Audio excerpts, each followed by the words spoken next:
present For the Record. Good morning and welcome to For the Record. I'm Dana Fulton. When talking about water quality from our lakes to our drinking water, there's an acronym that's often floated around: PFAS. PFAS. It stands for perfluoroalkyl and polyfluoroalkyl substances, which is quite a mouthful. To help break down the impact of those substances, we're joined this morning by Steve Elmore, the Program Director for the Bureau of Drinking Water and Groundwater with the Wisconsin Department of Natural Resources. Steve, good morning. Good morning, Dana. I want to start here with a better understanding of the chemistry and the production of PFAS. What are these substances and where do they come from? Okay, so they've been produced for quite some time, since about the 1940s, and they're used in a variety of different products. They're a chemical that can make something water repellent or non-stick. So think about non-stick fry pans. It's also used in raincoats that repel water. It's also used in coatings for paper that can repel water and oil. So things like popcorn bags, microwave popcorn bags can be coated in PFAS. So those are some of the places we see it. It's been used for quite a while, and our concern is not as much what it's used for in industry, but when it gets into the environment, it can travel through the environment and get into things like our groundwater and drinking water. And while this has been around since the 1940s, is this something that is starting to become more of a recent concern? It really reminds me a lot of the story of asbestos, where it's widely used, and then years later we start to realize the health hazards of this with asbestos exposure. Of course, that's naturally occurring while PFAS are man-made, correct? Yeah, PFAS are man-made, and we've been concerned with them in drinking water for I would say around 15 years or maybe a little more.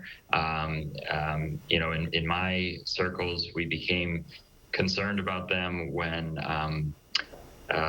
contamination of groundwater and drinking water was found near the Twin Cities in Minnesota in I think that was like the early 2000s. In 2016, U.S. EPA came out with a new health advisory level of 70 parts per trillion for PFOA and PFOS, and then it became more on the drinking water radar, and we've been doing work since then to understand impacts to PFAS to our drinking water systems and find ways we can try to remove it from drinking water or test for it to see if it is there in drinking water. When it does come to drinking water, you just threw out some numbers as far as tracking the amount in the water. Why? Why are we so focused on trying to keep those parts to a minimal? What are the impacts of somebody going out and having that much within their drinking water, within their well water system? Well, it causes health impacts. We know that if you ingest water that contains PFOA and PFOS, there are studies that show that there's negative health impacts there. And the level that we now know, I gave you one number, which was 70 parts per trillion. That's what U.S. EPA set in 2016. We have toxicologists at the Department of Health Services that have done more recent research, and the studies that they've looked at, and those studies are many, 20 parts per trillion is the safe level that you don't want to exceed from their research. So that's for PFOA and PFOS, two of the many PFAS compounds. Got it. We're going to dive into the legislation involving PFAS monitoring a little later, but can you describe the potential consequences if this is just left unchecked and allowed to continue to get into our drinking water and our groundwater? Well, like many of the other chemicals or substances that we regulate and test for regularly in drinking water, there's some 90 plus contaminants that are currently part of the Safe Drinking Water Act that we test for and make sure that they don't that they're not in our drinking water, that we're not drinking them. PFAS are some new contaminants that don't yet have a federal standard that's in the Safe Drinking Water Act for them, and but they are harmful.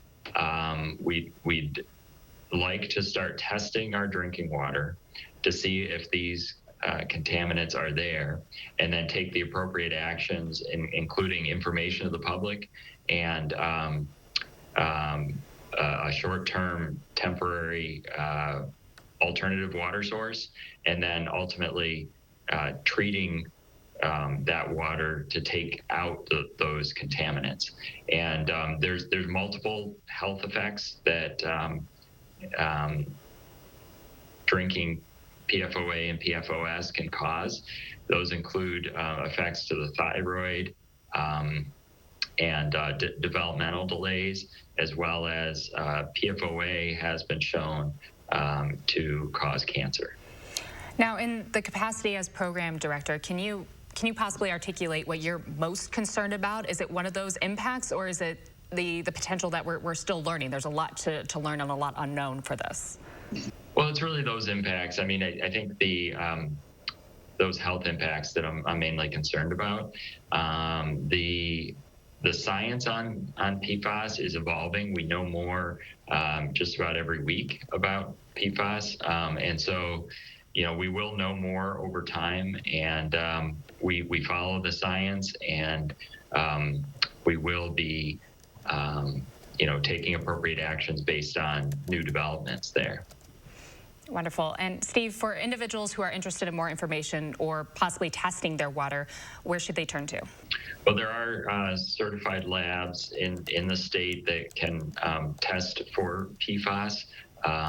So you can contact an environmental laboratory, and the test costs somewhere around $400.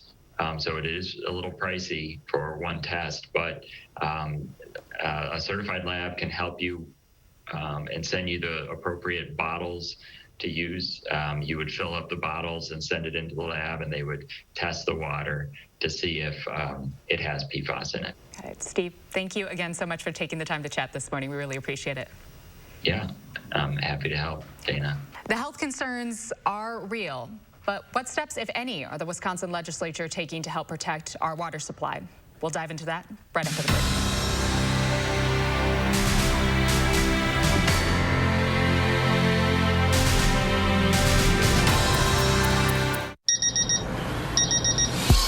How you sleep sets your entire life in motion. So live your best life by getting your best sleep on a Doctor's Choice mattress. The perfect combination of support and comfort. In fact, I've been recommending it to my patients for over 20 years. Visit us in-store or online and discover all the benefits of Doctor's Choice, only at Denver Mattress. This is Connie Ryan of Ryan Funeral Homes. While things have changed, it's still necessary for families to stay connected. And when it comes to the loss of a loved one, it's important to process and grieve and honor your loved one in a way that keeps everyone safe. We're doing this through intimate services and private virtual streaming, so your family can be part of the service no matter where they are. Ryan Funeral Homes are here with your safety in mind and compassionate care in your time of need. You're a hard worker. Provide for your family. Do good things in the community. Help out your neighbors. You've been there for so many others. Now, we're here for you.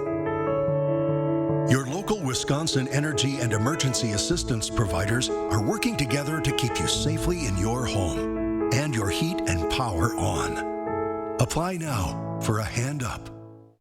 Pi Day may be a mathematical holiday, but we're celebrating it with a sweet smackdown. Watch who gobbles up the competition in our annual pie eating contest. And sweet as pie, temperatures are warming up into the 60s this week. That's Monday morning from 4:30 to 7. Away from your TV? Not a problem. Get breaking news, weather alerts, and political coverage from the award-winning News 3 Now team. Plus, all things Madison. Stay connected anywhere with Channel 3000, Madison's #1 digital news source. Welcome back. We're switching gears now and getting out of the water, focusing on the politics of PFAS. And for that, we're joined now by Laura Schulte, government agencies and Wisconsin government reporter for the Milwaukee Journal-Sentinel. Laura, good morning. Morning. Thank you for having me. Of course. Now, I want to jump right in with the current climate. What are the current conversations that legislatures are having right now about regulation? Yeah, with the legislative session ending this week, not a whole lot of conversation going on regarding PFAS. In the past month, the Natural Resources Board, which is the policy setting board for the Department of Natural Resources, did take up standards, and it did not pass groundwater standards. And it amended the proposed drinking water standards from 20 parts per trillion that was recommended by the Department of Health Services to the 70 parts per trillion, which is currently the recommendation of the EPA that was set in the 2016 during the Obama administration. As far as surface waters, they adopted the levels recommended by DHS. But as far as the legislature, we're waiting for Governor Evers to see if Governor Evers will sign those standards that were approved by the NRB, and then those will head to the legislature. They'll be taken up, and at this point, we're not really sure what's going to happen with those standards, if the legislature will approve them or if they will fall on the chopping block there.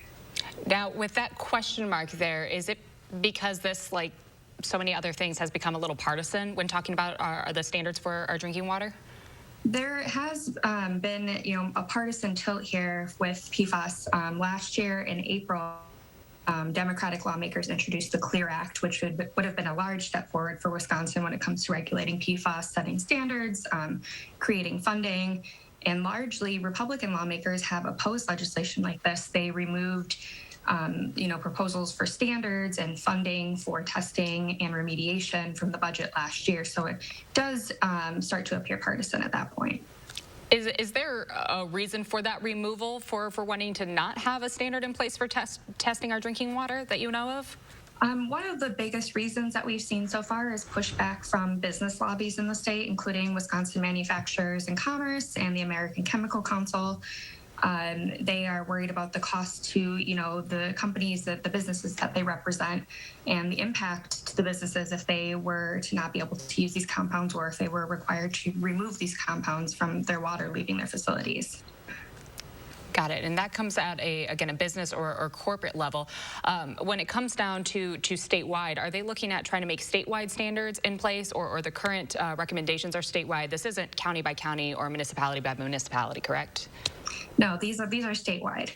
Got it, which does make more sense. Our watersheds don't exactly understand county lines. Our lakes and rivers flow through, of course, multiple towns and really throughout the entire state. My next question, I know you already said that we're not quite sure what's going to happen next, but what will those next steps be? Again, what are we looking forward over the next few months, or perhaps even the next few years with this?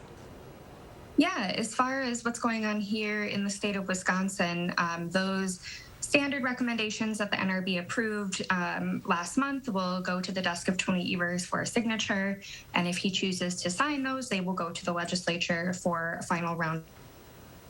Once they get to the legislature, they could choose to do a little more analysis, on the impacts of these rules, or they could choose to axe them then and there. And as far as groundwater standards, as I said, the NRB decided not to pass any groundwater standards, effectively ending the process to set standards here in Wisconsin. The DNR could go back to the very beginning and start that 3-year process over again to set standards.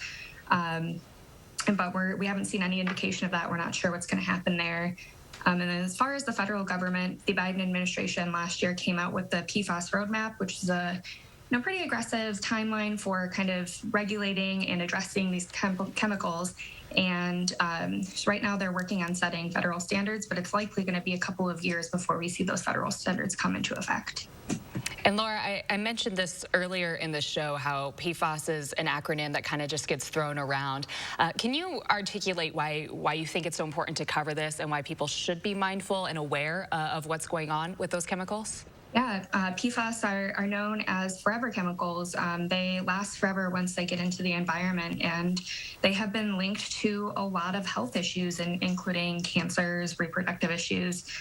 and they're found everywhere. They were used for a really long time in our manufacturing processes, nonstick pans, food wrappers, even cosmetics, and they're everywhere. And I think it's really important that people understand, where these chemicals are, how they could impact them, and the fact that they are, mostly ingested through drinking water, which is something that we rely on every day. Laura, wonderful. Thank you again so much for your time this morning. Yeah, thank you for having me. Now, for more information on PFAS, you can visit our website. There you can find links for current regulations, information on how to get your drinking water tested, and more. This is all at channel3000.com.